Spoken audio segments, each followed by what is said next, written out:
Okay, imagine you just press play and you hear this. We're on the F boat. Over.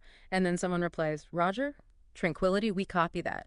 We cannot believe you were on the F boat. Repeat. Cannot believe it. Over. I mean, the emotion, it's just raw, right? Absolutely. And then, just moments later, after some really weird technical chatter, a completely different voice just states, plain as day, I know for sure we're not alone in the universe. Talk about a whiplash. It's quite the journey in one audio file. Definitely. Welcome to the deep dive. Today we are diving headfirst into the single, really fascinating audio source. It's titled What You Were Never Meant to See, Apollo 20 and Spaceship.mp3. Quite the title. Yeah, it is. And our mission for this deep dive is really to unpack these, well, frankly, unexpected pieces of audio. We're looking at the fragments themselves, the technical jargon, that raw emotion, the extraordinary claims. Right. But we're also looking at what it all means.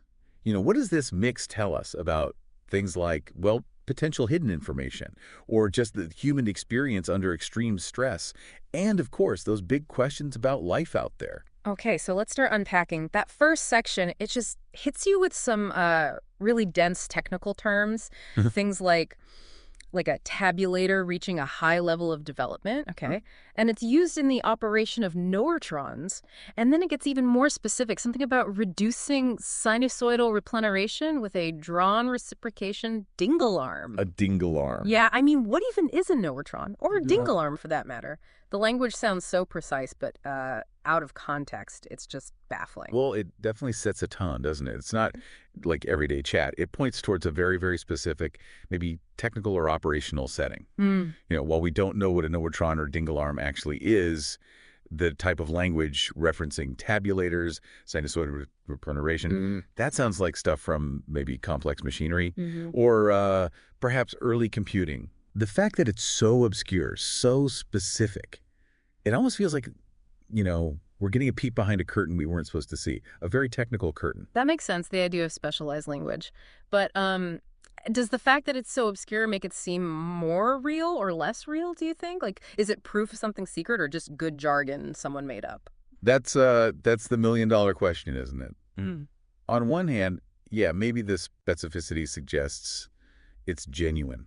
Too weird to invent, perhaps. Yeah, right. But on the other hand, it could just be designed to sound authentic, to muddy the waters. It definitely leaves you, the listener, grappling with that ambiguity. The jargon hides as much as it reveals, maybe. And then, just as you're trying to wrap your head around dingle arms, the whole mood just flips. That technical curtain is like ripped open. Total shift. Yeah, pure, raw, human emotion. Right after that tech talk, you hear that urgent voice again. Right, we're on the F-boat, over! And the reply, Roger, tranquility. We copy that. We cannot believe you're on the F-boat. Repeat. Cannot believe it. Over. The sheer disbelief. Exactly. And it goes on. Heat. Heat. As much as you make it through. Heat up here. And then the shock seems to deepen when the location clarifies. Roger. Tranquility. We copy that. We cannot believe you are on the fourth moon. Repeat. Cannot believe it. From boat to moon. Right. The repetition, the astonishment is just palpable. And they even mention a hook-up lunar equipment conveyor to walk on the moon. Still swearing, but talking about operational details. It really makes you wonder what kind of situation prompts that level of shock, that visceral reaction, while still sort of sticking to protocol, referencing tranquility. The awe, the swearing, the repeating it, suggests something overwhelming is happening, something maybe beyond belief in that moment. And that shift, from boat to moon hints at some incredible journey or sequence of events. Yeah. And then that instruction about the lunar equipment conveyor, even with the language, it grounds it again. It puts it back into a specific high-stakes operational context. It's like the human response hitting the limits inside a very controlled environment. And just when you think you've got a handle on that, the audio pivots again. Completely different direction, maybe even more startling. The tone just changes entirely. Someone asks, pretty calmly, do you believe in life on other planets? And the answer? Immediate and absolute. Oh, yes, there's not much question at all, but there's life throughout the universe. We're not alone in the universe at all. No hesitation there? None.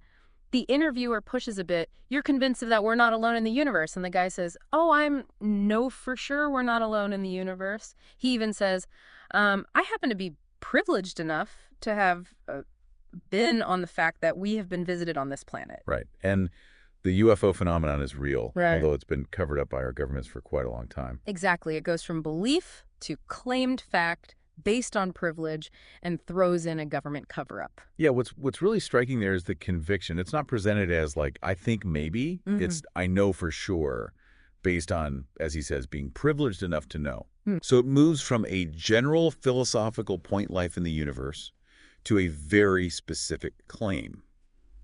We've been visited Hmm. here on Earth. Big leap. Huge leap. And then connecting it directly to the UFO phenomenon and claiming this massive, long-running government cover-up.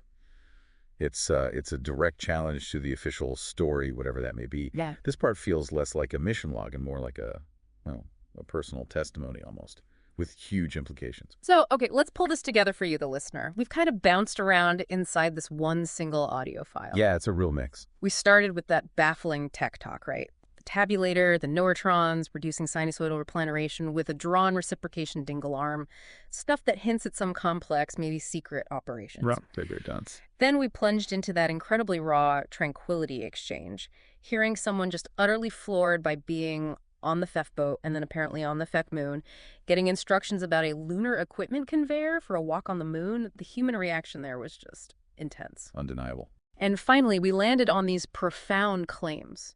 Someone stating for sure that there's life throughout the universe, that we've been visited, and that the whole UFO phenomenon is real but subject to a government cover-up lasting quite a long time.